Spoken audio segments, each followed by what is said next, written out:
été d'accord, cette émission n'existerait pas. Bonsoir à tous, bienvenue sur le plateau de Ça se débat, épisode 31, saison 1, 31, comme la tenue que je mettrai la semaine prochaine pour célébrer la nouvelle année. Au programme ce soir, un officier israélien a été blessé aujourd'hui à Rafah, dans le sud de la bande de Gaza. Réaction immédiate de Benjamin Netanyahou qui menace Israël réagira en conséquence. Le Premier ministre israélien appelle le Hamas à respecter l'accord alors que l'organisation terroriste refuse toujours de se désarmer. Des frappes ont été menées par Tsahal aujourd'hui autour de la ville de Khan Younes et de Rafah. Et en attendant, le corps d'un otage, celui de Ran Gvili, n'a toujours pas été rendu à Israël. Pourquoi le Hamas tarde-t-il à rendre le dernier otage? Est-ce qu'Israël doit aller plus loin dans ses frappes? On posera la question à nos débatteurs dans quelques minutes. Le réveillon de Noël est actuellement célébré dans le monde entier par des centaines de milliers de personnes. Une fête religieuse placée une nouvelle fois sous vigilance maximale, notamment en Europe et en France, alors que l'État islamique et Al-Qaïda ont appelé leurs sympathisants à s'en prendre aux chrétiens. Est-il encore possible de célébrer une fête religieuse sans dépendre d'un cordon de sécurité renforcé?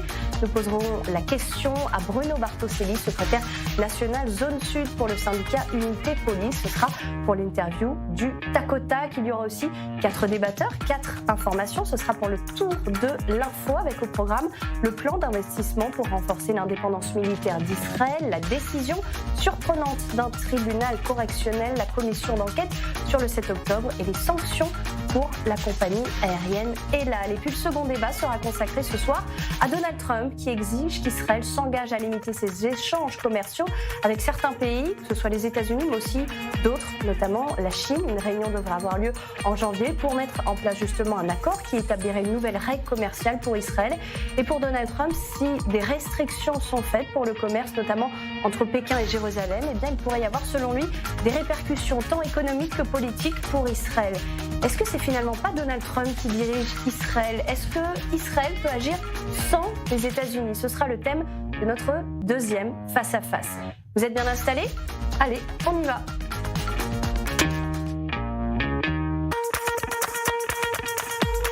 Ça se débat, saison 1, épisode donc 31. Et qui compose l'équipe des débatteurs de Ça se débat? Ce soir, on va commencer par Tel Aviv avec vous, Amir Badran. Comment ça va ce soir? Ça va très bien, merci. Ça va très bien. Et vous, Nathanaël Slama, merci d'être avec nous ce soir. Tout va bien aussi? Tout va bien. On est content, on est prêt? On est prêt, on est calme, on est détendu. On est calme, sinon attention, j'ai le buzzer, on m'a dit qu'il fallait que je l'utilise. De toute façon, vous avez fait une très belle ouverture de l'émission. Franchement, ça, on va aller de... Ça va aller crescendo, c'est sûr. Et puis à Paris, il y a aussi Rachel Bourlier qui nous attend. Bonsoir Rachel. Bonsoir, je suis ravie de vous rencontrer. Et ben moi aussi. Et à vos côtés, il y a Merav Grieger. Merci à vous, Merav, d'être là ce soir. Bonsoir Océane, merci. Et c'est maintenant le moment de découvrir quels débatteurs ont gagné les face-à-face de notre émission d'hier. On rappelle à la question, cette carte de la Syrie sans le Golan est-elle le signe d'une future normalisation? Vous êtes d'accord à 86% avec Simon Moss. Et à la question, Israël est-il en capacité de démanteler le Hezbollah? Vous êtes d'accord à 87% cette fois avec Raïm Berkovitz. On va commencer donc notre premier débat. Et la situation dans la bande de Gaza où un officier israélien a donc été blessé aujourd'hui à Rafah. Une réaction immédiate de Benjamin Netanyahou qui menace et qui assure Israël réagira en conséquence. Le Premier ministre israélien appelle même le Hamas à respecter l'accord alors que l'organisation terroriste refuse toujours de se désarmer alors que l'accord, on le rappelle, a été signé le 10 octobre dernier. Des frappes ont été menées par Tsahal aujourd'hui autour de la ville de Khan Younes et de la ville de Rafah. Et puis il y a toujours le corps d'un otage, c'est celui de Ran Gvili qu'on n'oublie pas et qui n'a toujours pas été rendu à Israël. Alors pourquoi le Hamas tarde-t-il justement à rendre le dernier otage? Est-ce qu'Israël doit aller plus loin dans ses frappes? Nous avons donc décidé de poser cette question à nos débatteurs, notamment à Rachel Bourlier et à Amir Badran, qui ne sont pas du même avis. Allez, ça se débat, saison 1, épisode 31, face à face, numéro 1, c'est parti.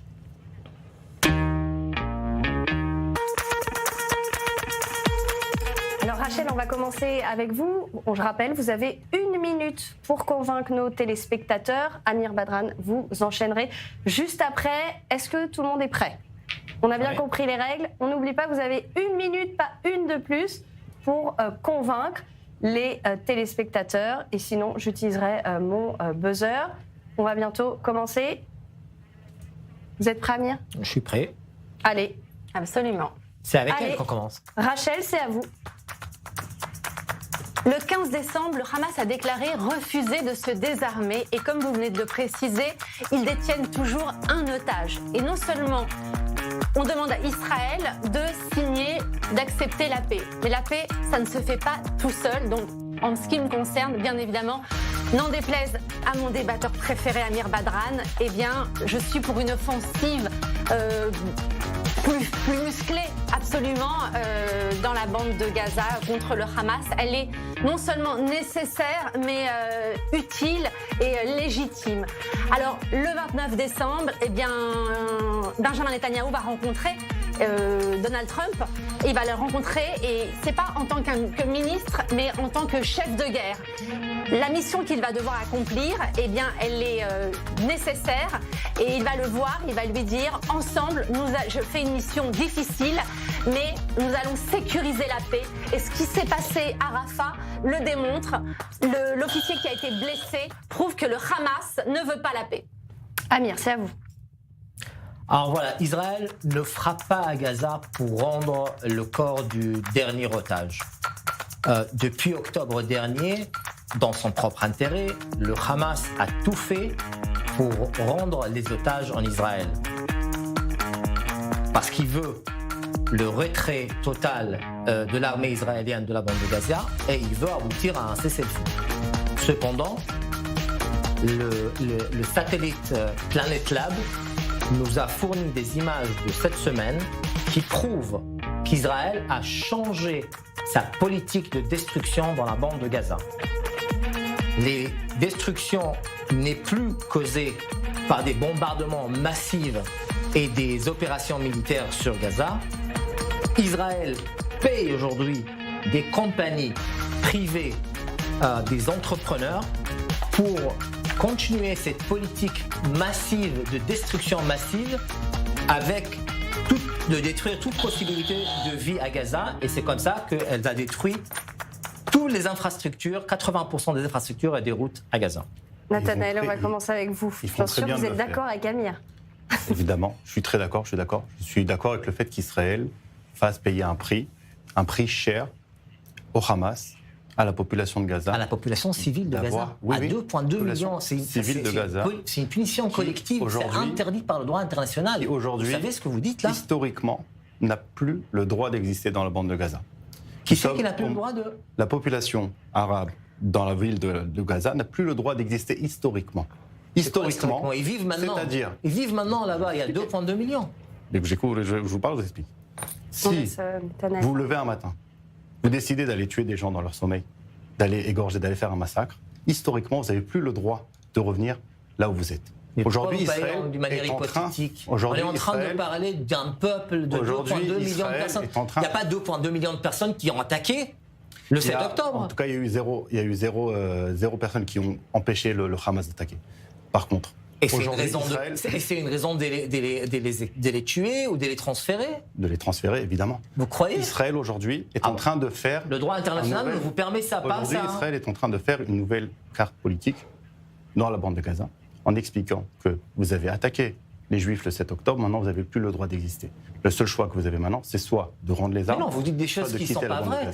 Vous êtes en train de parler au nom d'une toute une population civile palestinienne qui n'a rien à voir avec cette attaque.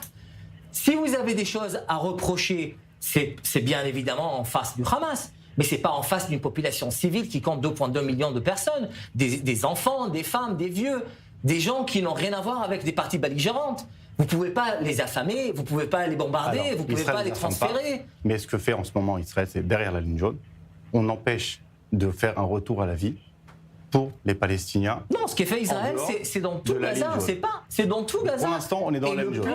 Et le plan de paix, permettez-moi, le plan de paix dit exactement que on est en train d'arriver à un cessez-le-feu et on veut le retrait de l'armée israélienne de la bande de Gaza. C'est pas. Qu'est-ce que vous en pensez, Merav Grieger ? Est-ce que vous êtes plutôt d'accord avec les propos d'Amir Badran ou ceux de Rachel Bourlier ? Écoutez, je pense que ça se rejoint par certains égards.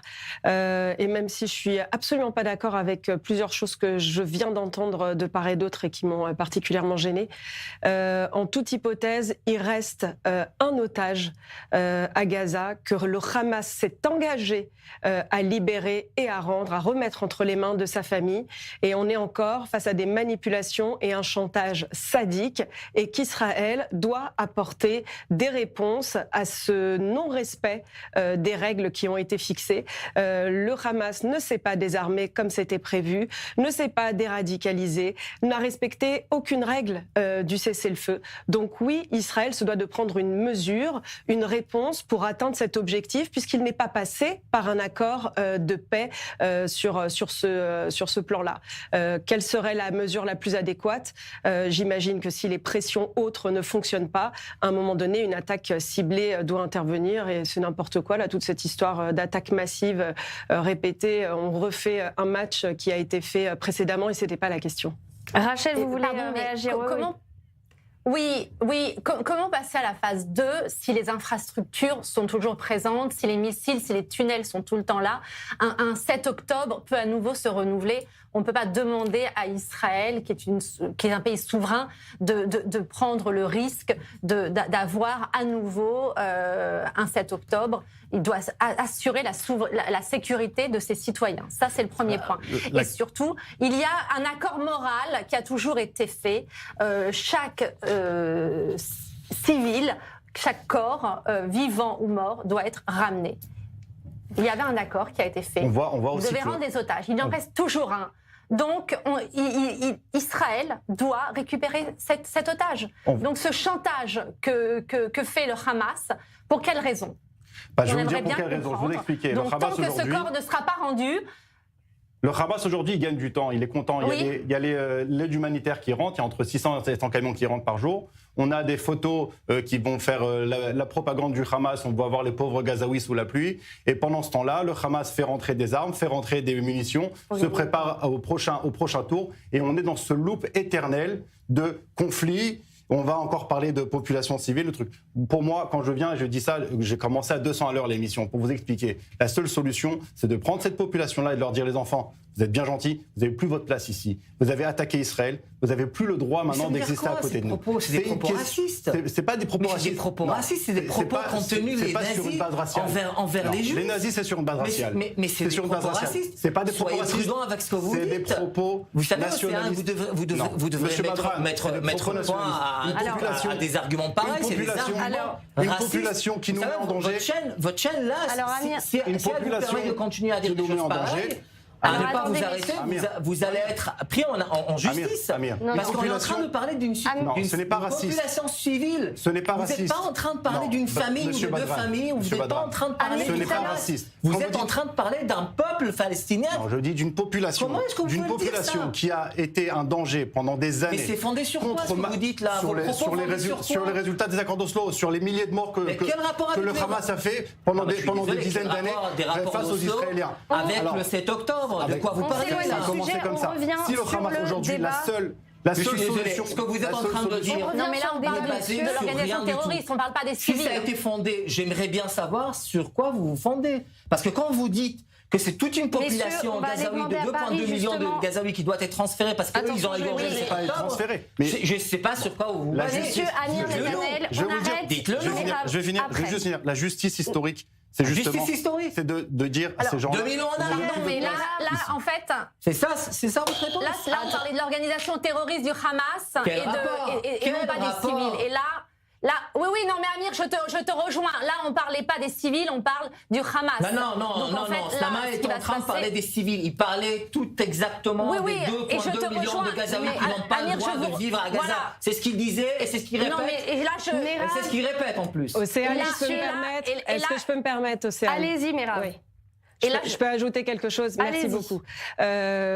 On va se détendre. Nathanaël, même si je suis pas d'accord avec lui, il émet simplement une opinion et il représente pas l'État d'Israël et encore moins la politique de Netanyahou qui n'est pas du tout dans la démarche que lui propose. Mais c'est vrai, c'est une opinion raciste. Amir, on il va faut se le dire, hein. détendre. Non, c'est pas sur une base de race. Mais c'est une opinion. Moi aussi, je suis C'est pas pas d'accord raciste. avec son Raciste, c'est opinion. blanc contre les Mais noirs, ça n'est pas raciste. représentatif d'une. Vous permettez, Nathanaël? Non, allez-y, Ça allez-y. n'est pas représentatif de ce que fait actuellement Netanyahou, même si ça peut être contestable à certains égards. Ne vous en prenez pas à lui comme si il représentait Israël. Ce n'est jamais qu'une opinion. Et je suis d'accord avec vous, elle est particulièrement radicale et je suis tout Elle est aussi, raciste. tout Elle est aussi pas choquée. radicale, elle est raciste. Alors attention, mais on oui, mais rappelle ne que vos transposons propos- pas. Ce n'est pas raciste. Ne transposons pas ce qui vient d'être dit avec ce qui se fait aujourd'hui en Israël et par le gouvernement. Ça n'a strictement rien à voir, donc pas de confusion et d'amalgame sur ce point-là. Je trouve ça particulièrement important de le souligner et de ne pas déplacer le débat. La question était, est-ce que une Offensive. attaque et une offensive est justifiée pour libérer le dernier otage? La réponse, et je pense, Amir, que vous êtes d'accord, qu'une réponse d'Israël appropriée est absolument nécessaire et légitime, n'est-ce Non, pas, lui, Amir? non. Non, mais je vous crois- pouvez non, laisser parler. Non, mais je suis en train de vous dire quelle qu'il est est la non. réponse. Il est La en fait- réponse- Je- Bah, il est j'étais- contre. J'étais La réponse est intéressée claire. par Il le est faire contre. réagir. Non, sa écoutez, réponse est non. Sa Écoutez. réponse est non et la mienne La est oui. réponse- Amir, justement, Bah, vous vous avez allez dit dire que le je faisais une Hamas démonstration avait oui, mais tout non. fait pour Bah libérer non, les otages. c'est le but on a du pas débat, débat, très hein. intelligent. Ouais, Non, non, bah, reste un, si, c'est vrai. c'est de laisser parler Et du il débat. serait bien Bah oui, qu'il va, mais sinon- Attendez, qui va mais- être rendu. Et Mais justement, je vais- le Hamas a eu des informations concernant l'emplacement de cet otage, des Ça, vous informations. Israël a donné ces informations au Hamas. Est-ce que vous et on croyez que le attend Hamas, toujours. qui a tout fait pour rendre, je crois, plus d'une centaine de corps et d'otages vivants, que maintenant il lui en reste un, il ne veut pas le rendre, il a un intérêt pour à le l'instant, ça rendre. Non, traîne. non, je suis désolé. Quel Il y a, intérêt il y a à le toute rendre une commission qui inspecte les fouilles entre tous ces débris. Quel Vous savez, intérêt à le rendre il y a des dizaines et des dizaines d'endroits où on ne sait pas qui se trouve dessous les débris. Et la situation est terrible. Mais je vais répondre à la question que Merav venait de me poser. Et je vais vous dire, Merav, regardez, écoutez-moi. Ça a toujours été comme ça. La réalité nous l'a prouvé. L'expérience de 2 ans de guerre nous l'a prouvé. Ce n'est que la paix qui a pu ramener les otages. Ce n'est que la paix qui a pu ramener les otages. C'est pas la pression Et militaire. c'est la pression Alors, des États-Unis de ça mettre un s'appelle, plan Amir, de de paix à l'hypocrisie. 2 phases pour De en arriver l'hypocrisie, ce ne à sont avoir que- des otages non, ramenés à la non. maison. Ce n'est que Et il faut se laisser- rappeler de ça. Il faut pas l'oublier parce qu'à Laissez chaque le fois qu'il y avait, terrorisme, à chaque on fois ne qu'il y avait négocie des pas opérations déjà, quel que soit le d'armée, pays. des otages ont été tués. À chaque fois que À chaque fois. à chaque Ce que je sais, c'est que Pardon. quand on a Il y a un quand on a soldat qui libéré, vient d'être blessé quand on a libéré aujourd'hui. les Rachel, elle va avoir le Il y a mot de la pas fin. la paix. Rachel, on vous écoute. Vous avez le mot de Il y a- la il y a- fin. Après, on clôt le débat. Il y a- Ce débat-là, en tout cas. Il y a un soldat qui vient d'être blessé aujourd'hui à Rafah par le Hamas. On ne peut pas le dire que la paix, que le Hamas souhaite la paix. hein. C'est une Ben, hypocrisie. quand ce que Israël vient fait la de guerre, dire, quand Amir. Israël fait la guerre à Gaza, il y a des blessés Attendez, d'ailleurs. on laisse Il y a eu parler des Rachel. dizaines de Amir, on morts du laisse côté parler des Rachel. Gazaouis, dont vous n'en parlez même pas, et que ce sont des civils, et que ce sont des enfants. Vous dites même pas un mot là-dessus. Amir, Dites- on va dites laisser quelque chose à finir propos de ces Rachel. gens-là. Bien sûr que si, on Mais va en dites- dire un mot. dites un Alors, mot. Océane, s'il vous plaît, juste un instant par rapport. Pour que je dise un mot, il faut que vous vous taisiez, Amir. hein, ça commence comme ça. Donc, juste quelques mots. Vous avez reproché à Nathanaël de ne pas faire la distinction entre la population palestinienne qui inclut des innocents, et pas que, parce que ça inclut aussi des complices du 7 octobre, mais bien évidemment, les innocents, qu'ils soient enfants, personnes âgées, hommes, femmes, il n'est pas question qu'elles soient atteintes par ces attaques-là, et Israël se doit d'être responsable et exemplaire autant que possible. De l'autre côté, vous avez procédé la à la même complicité, démarche, c'est vous basé avez sur quoi évangélisé le Hamas. Amir, le principe, c'est vous laisser Non, mais parler la quand quelqu'un complicité, parle. vous parlez sur Attendez, quoi on va- Vous Non, êtes en vous me train de laissez faire finir. On va- des bébés qui ont Vous me été laissez tués ou c'est finir. des Je veux femmes mettre en exergue quelque Allez. chose qui m'a particulièrement choquée. Amir, vous avez évangélisé le Hamas et vous avez eu la même démarche de généralisation Et ce sera le mot de qu'a la pu fin. avoir Netanyahou de l'autre côté. Voilà, ce sera le mot de la fin. Ça y est, on a clos ce débat. On rappelle évidemment que tous les propos vous appartiennent et que ça concerne en aucun cas notre chaîne. On va parler d'un sujet peut-être un petit peu plus joyeux quand même, puisque le réveillon de Noël est actuellement célébré dans le monde par des centaines de milliers de personnes, une fête religieuse placée une nouvelle fois malheureusement sous vigilance maximale, notamment en Europe et en France, alors que l'État islamique et Al-Qaïda ont appelé leurs sympathisants à s'en prendre aux chrétiens. Est-ce qu'il est encore possible de célébrer une fête religieuse sans dépendre d'un cordon de sécurité? C'est l'interview du Tac au Tac.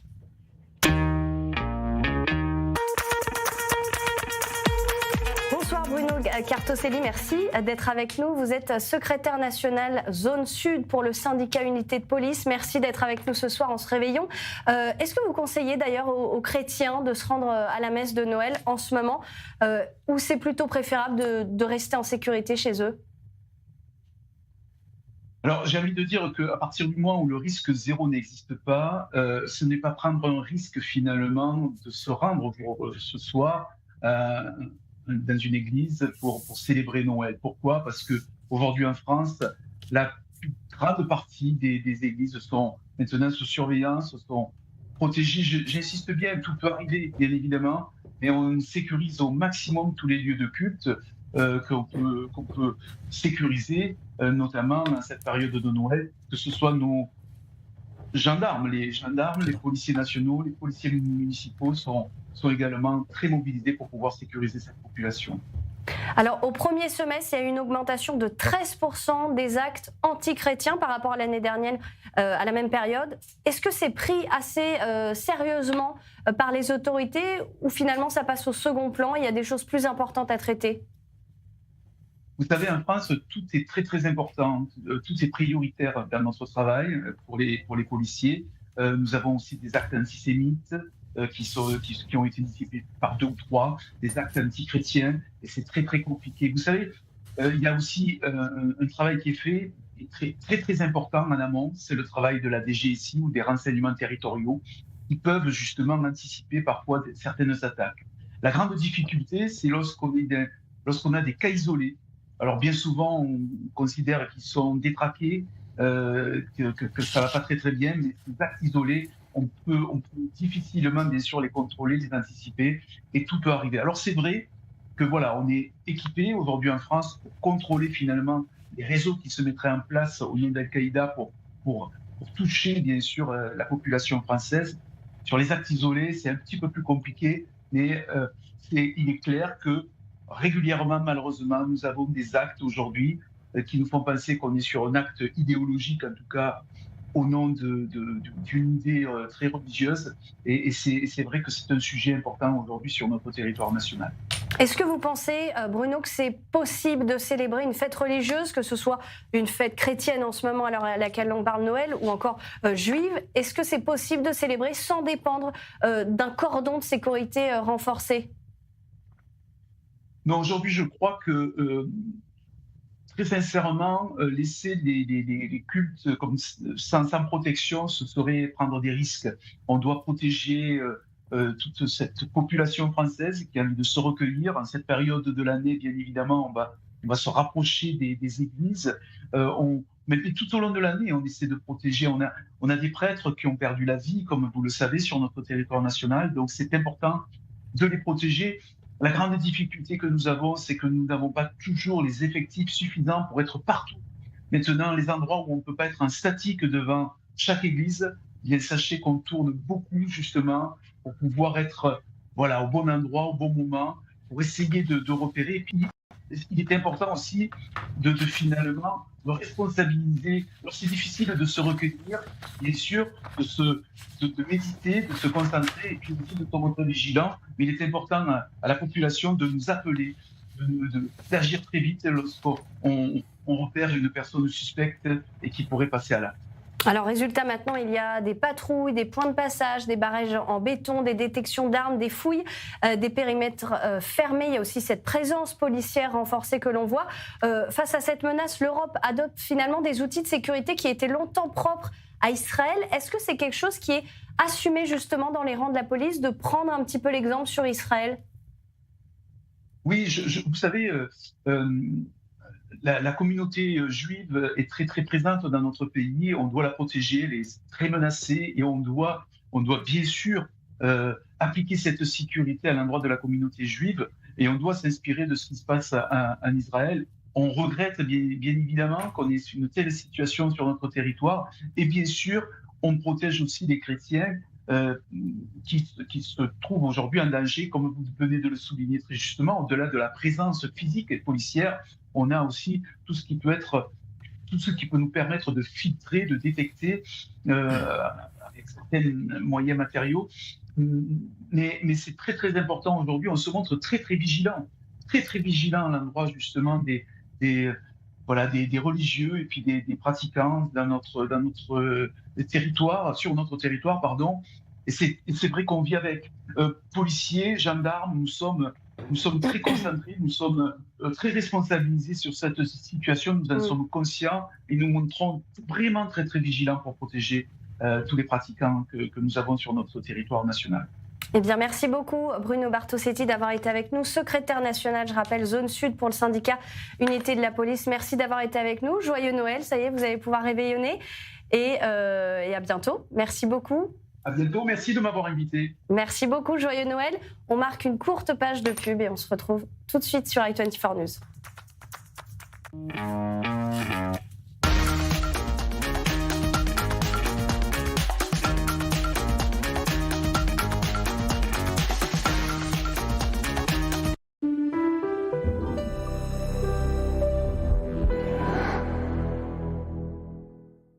Des offres qui vont vous faire retomber amoureux de votre maison. Salle à manger, salon, fauteuil, Shumrat Azorea, tout l'ameublement de la maison en un seul endroit.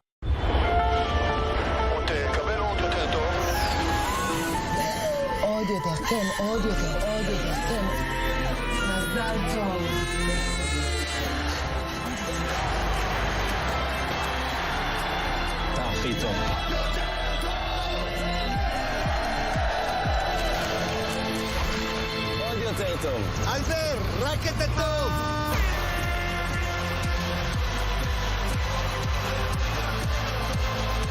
ועוד הנפקה מוצלחת של חברת ההייטק הישראלית.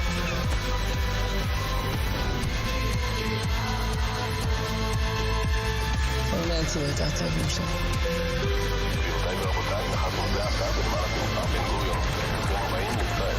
Israël est fort et en pleine croissance. Maintenant, plus que jamais, c'est le moment de faire son alia.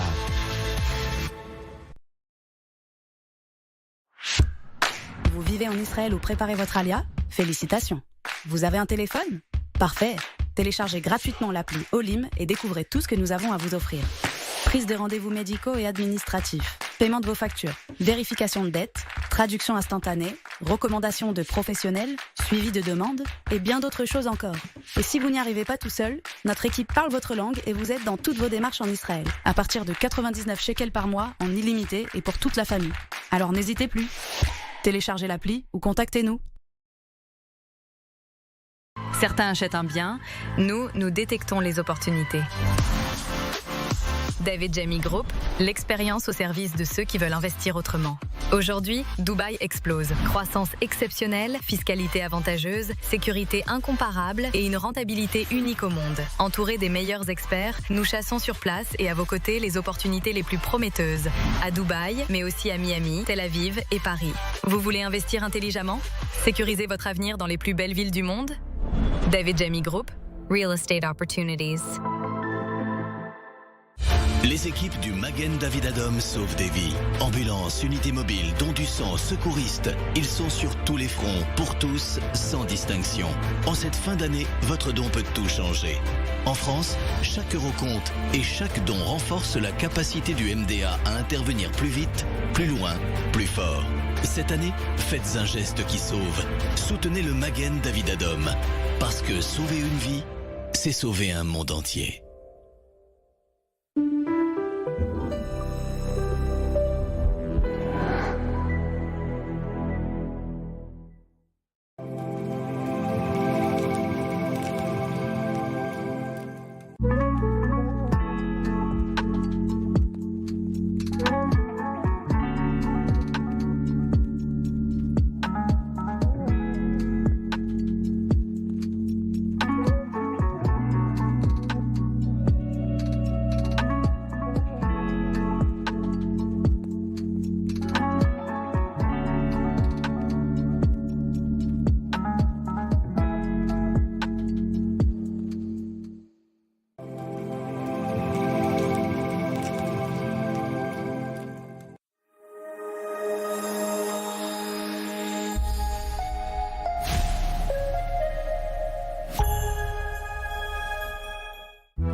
sur le plateau de Ça se débat, toujours en compagnie à Paris. On va commencer par les femmes de Rachel Bourlier et Merav Grieger, et également ici à mes côtés à Tel Aviv, Amir Badrad et Nathanaël Smala. Alors je vous Slama, pardon.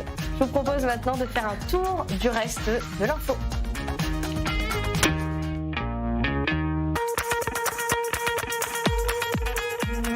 Alors on rappelle, mais vous connaissez le principe, 4 informations pour 4 débatteurs et puis chacun réagit l'un après l'autre. Nathanaël Slama, cette fois j'ai fait attention. On va commencer justement avec vous.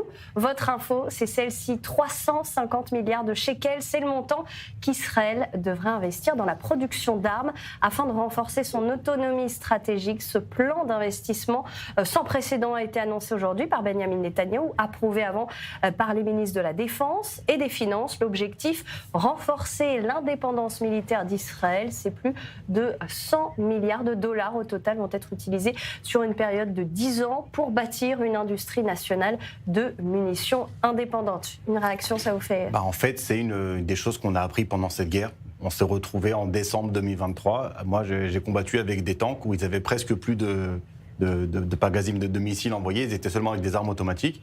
Et pourquoi ? Parce que les Américains, ils ont bloqué l'accès ou parce qu'il n'y avait pas assez. Quand Israël dit maintenant on va produire nous-mêmes nos munitions, on va produire nous-mêmes nos armes, en fait, on rétablit la police d'assurance de l'État d'Israël, qui est une armée de terre compétente, avec de grandes capacités, une capacité rapide à mobiliser un maximum de réservistes en le moins de temps possible. Donc c'est une volonté d'être indépendant, de ne pas avoir à mettre 2-3 mois à devoir convaincre Biden de oui, rentrer à Rafah, non rentrer à Rafah, alors qu'au final, on s'est rendu compte que c'est le fait d'avoir bloqué l'axe Philadelphie qui a permis de donner un tournant dans cette guerre. Quelqu'un va réagir, Amir, peut-être ? Je dis que c'est triste de voir une politique qui a investi dans autant d'argent dans l'armement et penser à une guerre interminable.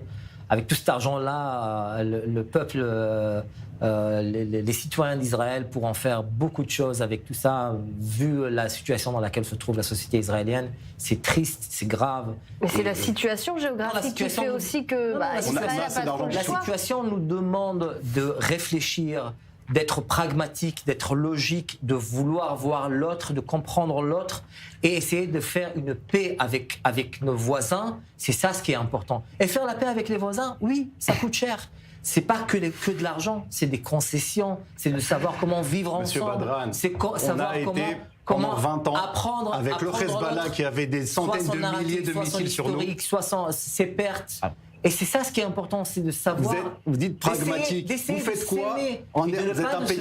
On va s'aimer, on va s'enlacer. Nathanaël, il faut pas voir la guerre pendant 10 ans. Que ce que nous explique aujourd'hui Amir, vous avez remarqué que j'ai pris la parole, messieurs ? Merci. Allez. Nathanaël, il faut comprendre que ce que nous explique aujourd'hui Amir, c'est qu'on fait la paix avec des enfants de cœur. Exactement, et donc, il ne faut pas s'armer pour se défendre. Et si jamais on perd des vies humaines, c'est pas grave, c'est ça, Amir, que vous nous expliquez. Non, je vous explique qu'on ne fait pas la paix avec des copains, on fait la paix avec des ennemis. Entre des ennemis, ça sera sa paix. On se protégera. On fait la paix avec des ennemis et on n'est pas stupide. Alors aujourd'hui, on fête, aujourd'hui dans le monde, vous l'avez dit, Océane, Noël. Et je voulais saisir cette opportunité pour souhaiter un joyeux réveillon de Noël à tous ceux qui le fêtent, les athées, les chrétiens, les juifs et les musulmans. Et je pense que c'est une fête qui réunit. C'est aussi l'histoire de quelqu'un qui a décidé de tendre la deuxième joue. Et Amir, nous ne tendons pas la deuxième joue. Ça fait partie aussi de notre ADN qu'il va falloir respecter. Et c'est ce qui fait qu'on existe encore aujourd'hui. Voilà, on s'est retrouvé avec le Hezbollah qui avait des dizaines de milliers de missiles à longue portée sur Haïfa et sur Tel Aviv. On s'est retrouvé avec le Hamas qui un matin s'est levé pour venir nous massacrer. On est avec l'Égypte qui est la plus grande armée occidentale qui est à nos portes. On avait la Syrie qui est la plus grande armée orientale avec un armement russe. Nous, on est là comme ça à espérer de faire la paix, On ne peut pas. On est obligé. Et je conclurai en disant, Israël, c'est un exportateur d'armes. Le pays d'Israël, c'est un exportateur d'armes. En Israël s'offrir le luxe de mettre l'argent ailleurs de manière aussi importante. C'est un luxe, cher Amir, qu'on ne peut pas s'offrir. Allez, Paris, Mirav, justement. En France, en Europe et ailleurs, on peut s'offrir le luxe de mettre l'argent sur des problématiques sociétales pour aider et économiquement élever un État et sa population. On ne peut pas s'offrir ce luxe malheureusement en Israël et on fait différemment. Je pense que c'est fait pas trop mal.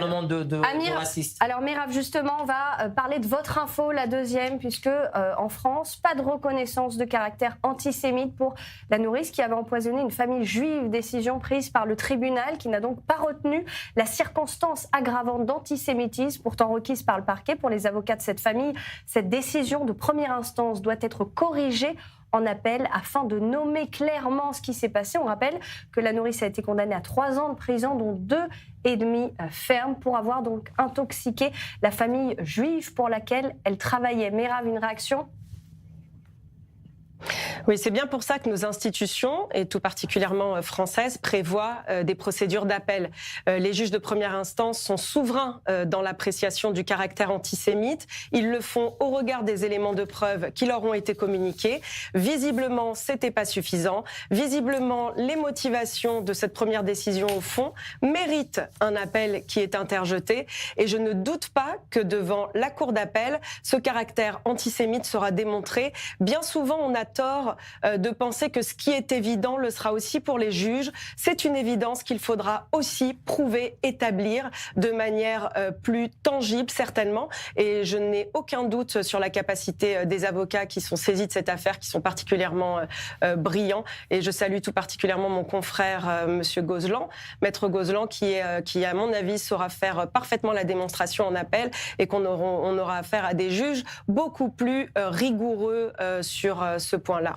Rachel Bourlier, ça vous fait réagir ? Ah oui, encore une fois, c'est inquiétant. C'est pas la première fois que la magistrature refuse de prendre en considération le cas d'antisémitisme et ce qui du coup certaines victimes même refusent d'aller porter plainte dans certains cas. Vous vous dites mais que se passe-t-il et on se remet en question, on se pose des questions sur la justice en France, mais comme vient de le souligner Merav, il va y avoir un appel et il y a des avocats brillants et on croit en notre justice dans notre pays et bien évidemment heureusement quand on voit ce qui se passe en France, on ne peut que espérer que la justice va se réveiller. Et je conseille depuis 3 semaines, que chaque semaine, de lire le livre, ça fait 2 semaines que je le dis, de Richard Malka, qui est brillant. Il a écrit Passion antisémite et je le conseille à tous nos téléspectateurs. Voilà, on a des avocats brillants comme lui et je vous conseille très chaleureusement.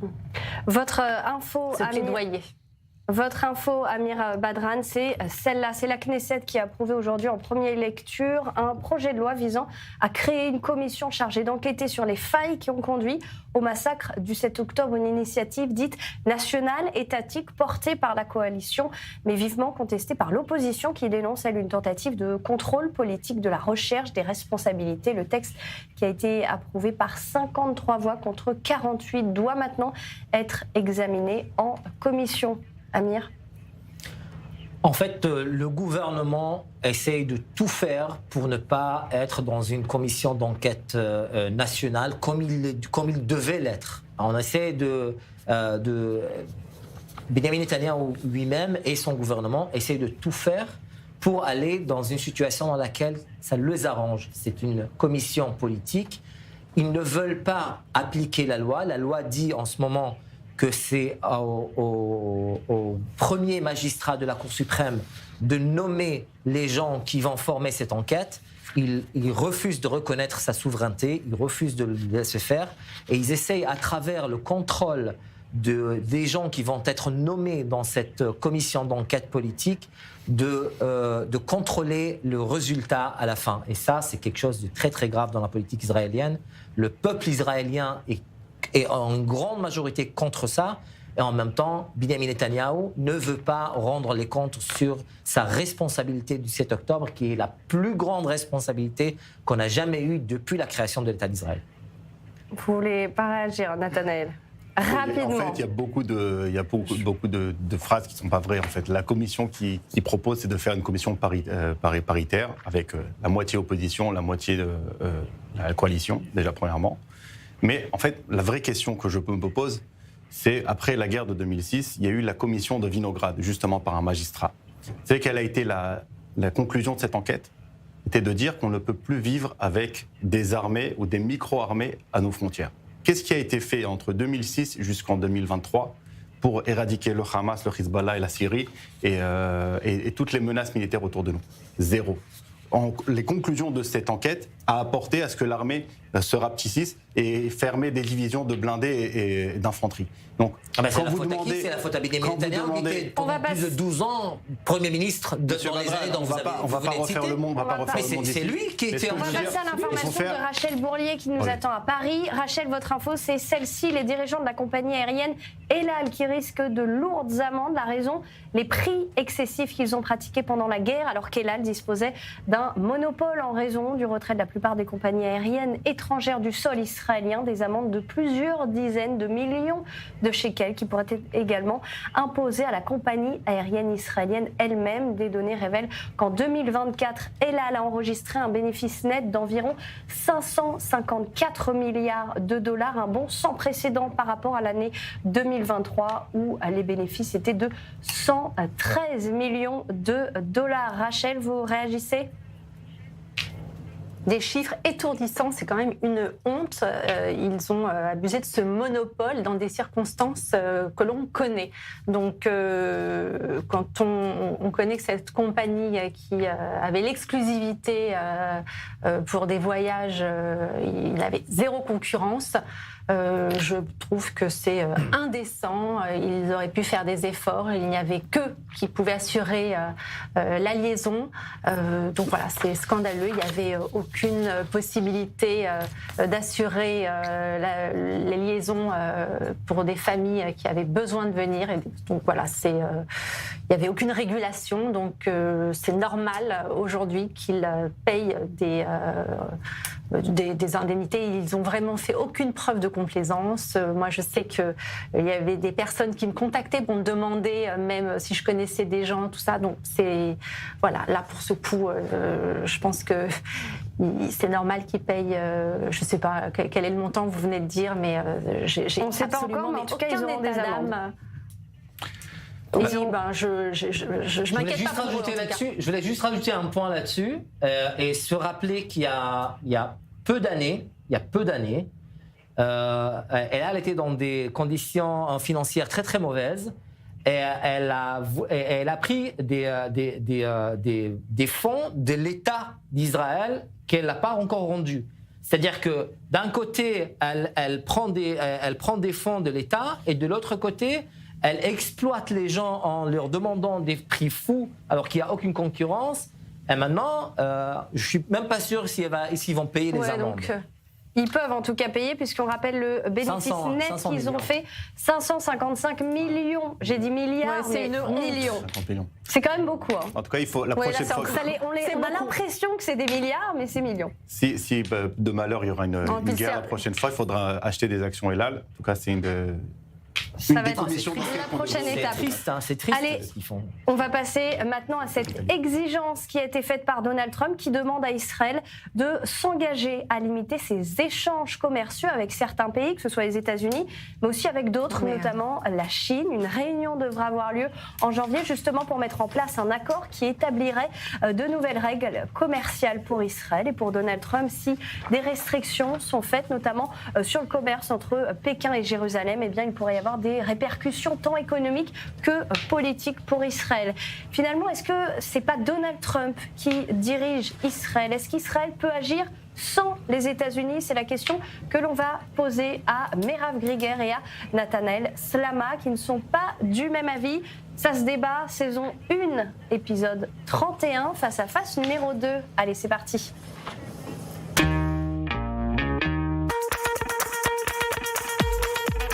Allez, on va rappeler la règle. Nathanaël, vous commencez et ensuite ce sera Merav. Est-ce que tout le monde est prêt? On n'oublie pas, vous avez 1 minute pour convaincre et sinon j'utilise mon buzzer. Moi, je fais en moins. Moins? Ah ouais, je fais encore. Non, vous pouvez continuer, sinon ça va donner du temps à Merav. Ouais, ou à Amir. Moi. Est-ce que vous préférez? Moi, je prends votre temps. Je suis à l'écoute, même quand c'est des bêtises.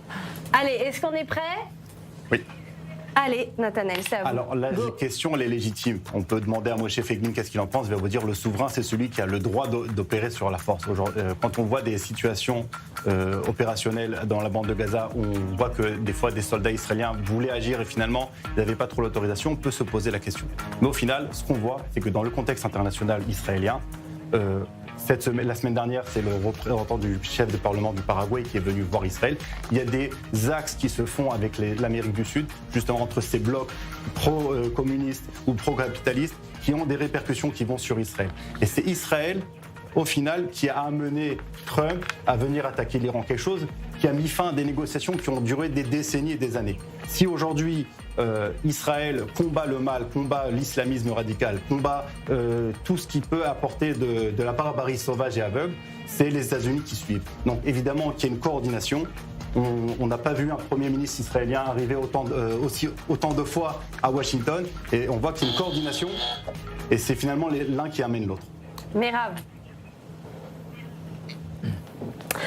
Plus que jamais, les États-Unis ont montré qu'ils jouaient un rôle prépondérant d'allié et que Israël a eu besoin des États-Unis, tout particulièrement pour la libération des otages. Donc c'est un allié incontournable. Israël s'inscrit dans une société internationale où les alliances font partie des règles du jeu incontournable. Les États-Unis sont un allié fort depuis toujours. On n'a pas attendu Trump, je tiens à le préciser. Les États-Unis étaient un allié d'Israël avant Trump et ils le seront toujours après Trump. Enfin, Israël a besoin, selon moi, autant des États-Unis que les États-Unis ont besoin d'Israël. C'est une alliance qui est nécessaire et réciproque pour maintenir un certain équilibre géopolitique et notamment, on le voit bien, cela se joue pas seulement au niveau géopolitique, mais également la guerre économique. Cette guerre économique qui suppose certaines alliances, notamment avec un pays fort dans sa technologie et son intellect, tel qu'Israël. Merci, Merav. Rachel, est-ce que vous êtes plutôt d'accord avec les propos de Nathanaël ici à Tel Aviv ou ceux de Merav? On a dit à peu près la même chose. Alors, en fait, différemment. Israël est une puissance technologique et militaire majeure. On sait que Israël a besoin de son allié qui est très précieux, mais elle ne peut pas se reposer sur un allié qui a cet intérêt, ce risque aléatoire politique qu'on connaît avec les États-Unis. Et donc, bien évidemment, il doit garder cette indépendance. Donc, je vais rejoindre plus Nathanaël et surtout... Israël est très fort et a besoin d'être indépendant à 100% quand on connaît le risque tous les 4 ans qui se passe avec les États-Unis. Et il a besoin de cette souveraineté. Et donc, en ce qui me concerne, je rejoins plus mais en même temps, c'était un petit peu entre les deux. On a dit à peu près la même chose. C'est à peu près la même chose. Donc, mais quand on voit ce qui se passe aussi avec la Chine, il y a un flirt qui se passe entre Donald Trump et entre Benjamin Netanyahou, je dirais, Trump et la Chine. Donc, Israël ne peut pas être un pion, en tout cas entre les mains des États-Unis, ça c'est évident. Donc il doit y avoir une indépendance. Il ne peut pas être dépendant d'un autre pays, ça ce n'est pas possible. En tout cas, cette indépendance, elle se traduit, on la voit, et comme l'a souligné tout à l'heure, cette indépendance, on la retrouve dans ce bras de fer permanent, ces discussions, ces négociations. Donc Israël reste un acteur fort, même si cette alliance est nécessaire. Amir. Il faut savoir que la plupart des pays du monde ont souvent des accords qui sont des accords de trade, de commerce en différents pays. Ça s'appelle des MERC. Les MERC, ce sont des mesures économiques restrictives quantitatives. C'est-à-dire que pour garder une balance entre les produits qui rentrent dans un pays et les produits qui sortent du pays, il faut toujours respecter une certaine balance, sinon le pays peut être dans un déficit. Le problème, c'est qu'ici, on est en train de parler non pas uniquement de ces MERC, de ces mesures restrictives quantitatives, on est en train de parler aussi de la géopolitique, justement, et spécifiquement de ce concours entre la Chine et les États-Unis. La Chine est en train de grandir d'une manière exponentielle et les États-Unis ont peur de ça et ils essaient de faire de la géopolitique, de la pression sur Israël concernant tout ce qui peut émaner de la Chine. L'axe, il est commercial. On a vu le passage de marchandises entre l'Inde vers l'Europe. On a eu la semaine dernière les Chypriotes et les Grecs qui sont venus parler avec Israël. Il y a aujourd'hui un tremblement de terre commercial qui va se faire au Moyen-Orient. De sa nature, l'État d'Israël se trouve au carrefour de 3 continents. Donc, quand des marchandises vont passer par Israël, ça apporte énormément, on va dire, de pression politique pour savoir avec qui on discute. Quand Trump il vient, il va voir Bibi et lui dit écoute, je suis avec toi, tu es avec moi, on est ensemble, il ne va pas voir les copains. C'est surtout avant tout une question commerciale, une question d'influence pour savoir qui est-ce qui aura plus d'influence ici. Aujourd'hui, Israël grandit, devient une puissance régionale, devient une puissance internationale. Mais est-ce qu'Israël peut vivre sans les États-Unis ? Peut perdurer sans les Américains ? La question, c'est quel intérêt ils ont à exister sans les Américains ? Ils vont se tourner vers qui ? Le mieux, c'est quoi ? C'est d'être seul au monde ou d'avoir un allié de la première puissance mondiale. Quel intérêt aujourd'hui Israël a à chercher une indépendance ? Il y a une question qui se pose. Des fois, on va dire peut-être sur des questions sur la Judée-Samarie, sur l'émigration des Gazaouis de Gaza, des questions qui touchent seulement Israël, qui sont intérieures à Israël. Mais là, on voit aussi, même sur ces questions-là, par exemple en Judée-Samarie, moi je me rappelle qu'en face de chez moi, Givat Harel, il devait vite construire avant que Biden monte au pouvoir parce qu'on avait peur qu'on allait devoir expliquer chaque toit et chaque balcon qu'on est en train de construire. Aujourd'hui, en Israël, vous allez en Judée-Samarie, vous voyez une expansion du territoire où Israël prend le territoire. Donc, aujourd'hui, Trump aussi sait défendre les intérêts intérieurs israéliens, mais pourquoi est-ce qu'on irait voir ailleurs ? Il y a qui on va voir l'Inde. Mais l'Inde, on va le voir avec notre l'oncle Sam, qui va apporter aussi des garanties. Et on a tout intérêt à rester avec les États-Unis. Si Israël veut rester au cœur garder ce côté Startup Nation, il doit pouvoir travailler garder son indépendance et travailler avec la Chine, s'il en a envie, avec d'autres pays. Bien sûr. On garde cette indépendance, mais en fait, on n'est plus le petit frère qui vient avec les copains à la soirée. On est quand même un acteur important de la région où tout le monde veut venir vers nous pour faire des accords avec nous. Vous savez, dans l'économie, dans le business, il faut de la stabilité. Hein. Et oui, dans le business, il faut de la stabilité. Aujourd'hui, Israël a prouvé qu'il est stable. Après 2 ans de guerre, l'économie israélienne. L'économie israélienne n'est pas stable. Elle a été réduite de 3A à 2A. Elle n'est pas stable. Alors pourquoi tous les... Elle n'est pas stable. Alors pourquoi toutes les... Elle n'est pas dans une croissance d'activité, Amir. Prenez les chiffres de manière honnête. Alors pourquoi la bourse israélienne... La bourse israélienne, elle a plus de 25%. Pourquoi la bourse israélienne se porte... Et tout le monde vient investir en Israël. L'économie israélienne est stable. Si elle a été réduite de 3A à 2A. Comment ça, c'est des organismes indépendants qui ont... Mais aujourd'hui, l'économie israélienne est la 3e économie la plus stable du monde. Vous conjuguez les plus grands chercheurs, vous avez les plus grands chercheurs, avec la tech, vous êtes une richesse incroyable. On a du gaz. Et ça, ils le savent. Donc, en plus, le problème qu'on n'est pas stable et qu'on cherche la guerre, non pas uniquement aujourd'hui, mais 10 ans en avant aussi. Justement, on cherche à s'armer pour que la guerre. Vous n'allez pas faire la guerre. On cherche la paix. Océane, est-ce que c'est possible ? Allez-y, Mira, merci. Ce dont vous avez parlé tout à l'heure concernant Elal et les règles règles de régulation d'une économie et de la concurrence et des abus de position dominante. On va retrouver des problématiques similaires au niveau international avec la question de la souveraineté et comment des technologies qui vont être de manière trop importante entre les mains d'une société plus qu'une autre vont avoir un impact également géopolitique. Donc c'est tout cet équilibre qui est en jeu et les restrictions aujourd'hui que l'on veut apposer à Israël justifient qu'Israël est un acteur fort dans cette balance qui va devoir se jouer entre d'un côté les États-Unis, de l'autre côté la Chine. Ça donne toute l'importance à Israël dans sa présence et son impact économique particulièrement fort. Donc c'est des problèmes de Le mot riches. de la fin. Ça reste des problèmes, mais c'est des problèmes de riches. On préfère des problèmes de riches que des problèmes de pauvres. On préfère parler de, oui, en effet, Voilà. de l'économie qui est bonne, soi-disant ici en Israël, au lieu de la guerre, évidemment. on L'économie, préfère. elle est bonne. Aujourd'hui, Après 2 ans de guerre, quand même, l'économie Après 2 ans de israélienne- guerre, j'ai investi dans du S&P américain, j'étais à 3%, j'ai investi dans des actions israéliennes, j'ai fait du 23%. On n'est pas dans une société, enfin on n'est pas dans une émission d'économie, mais aujourd'hui, si les gens veulent gagner de l'argent, il faut investir dans une société israélienne. C'est l'économie, elle est stable, elle est ici, elle est Ce forte. sera le mot de la Voilà. fin. Merci beaucoup à nos invités à Paris. D'abord, Rachel Bourlier et Merab Griguer d'avoir été avec nous. Joyeux Noël, bah oui, c'est vrai. Un bon anniversaire à ceux qui sont nés comme Jésus.